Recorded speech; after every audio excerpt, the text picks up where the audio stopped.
Hello traders, hello friends, welcome again to my channel. I'm Coach Jay. And syempre, market updates muna tayo on the pairs na included sa ating watchlist like gold, Euro USD, and GBP USD. Okay, so syempre before anything else, check natin ang Forex Factory.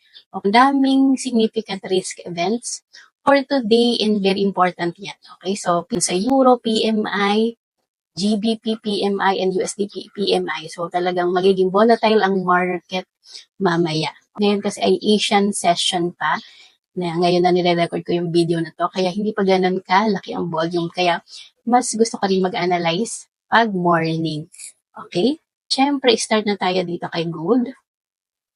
Check muna natin ang daily. Siyempre, pag nag-day trader tayo, siyempre dapat i-check natin ang daily time frame. Okay? So, kita naman natin na talagang uptrend ang market. So, itong after nitong Friday na to, no, very bullish talaga yung na-create na candlestick. I-expect talaga natin na may continuation pa to the upside. Alright? Pero syempre sa ngayon ay nasa correction phase siya. Okay, and kita rin naman natin anong nag-weekend planning tayo na ang COT report ay talagang bullish kasi nag-add pa sila ng very massive na long orders, okay, ang mga big institutions. So yesterday, doji yung na-print na candle, okay. Ngayon, possible din na flag pattern ang ginagawa niya, okay. So ibig sabihin talaga may continuation to the upside. And syempre, if we want to measure the correction, we can use the fib from this high to the low.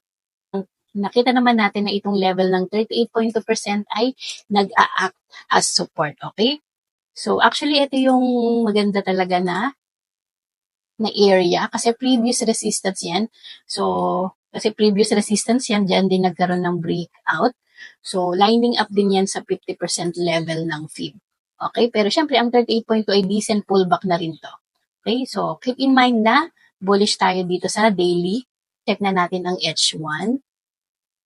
Okay, so dito sa H1 ay mukhang ang price ay naririto lang sa channel na ito. And kita naman natin na nagkikreate talaga siya ng series of higher highs and higher lows. So ang last touch niya ay itong sa support area.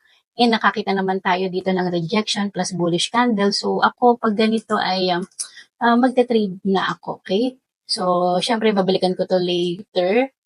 Okay, so siguro hanggang dito muna yung aking SL. Okay, so yan. So ito muna yung possible entry ko for now. So that's it for gold. Bullish tayo.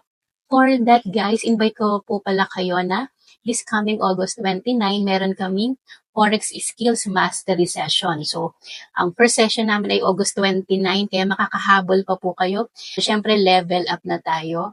Ituturo namin sa inyo yung tamang pagbabasa ng market and syempre yung mga phases of the market, impulse, pullback, and how to spot swing high and swing low, and syempre yung trend shifting, okay, o yung tinatawag na trend termination. So, for example, from downtrend to uptrend, and syempre kita rin namin sa inyo yung technique paano malaman kung false breakout yun or false breakdown, okay?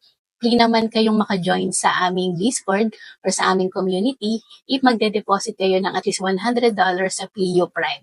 So, syempre matututo na kayo with us kasi dito sa Discord, kaming mga coaches ay nag-share ng aming mga chart analysis and trade setups, okay? And syempre pwede kayong magtanong.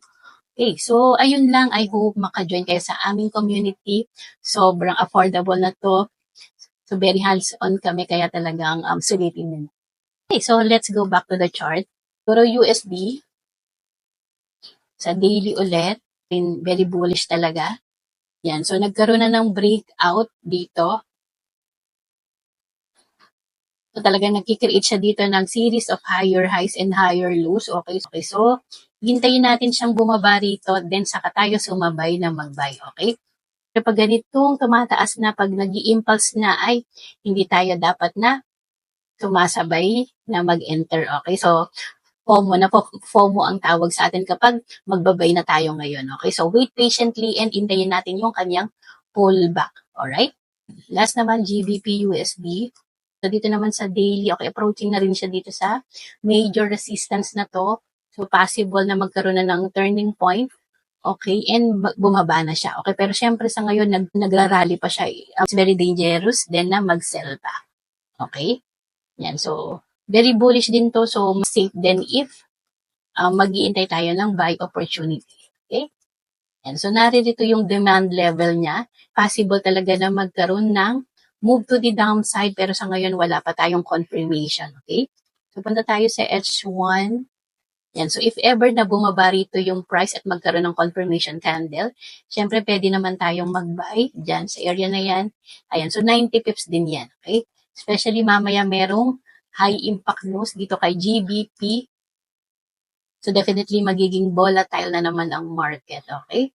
Ayan. So bullish tayo kay GBP USD. Ang iintayin na lang natin ay saan ma-establish ang higher low para dun tayo sumabay na mag-buy. Okay? And thank you very much. And I hope marami ulit kayo natutunan sa video na ito. Bye-bye!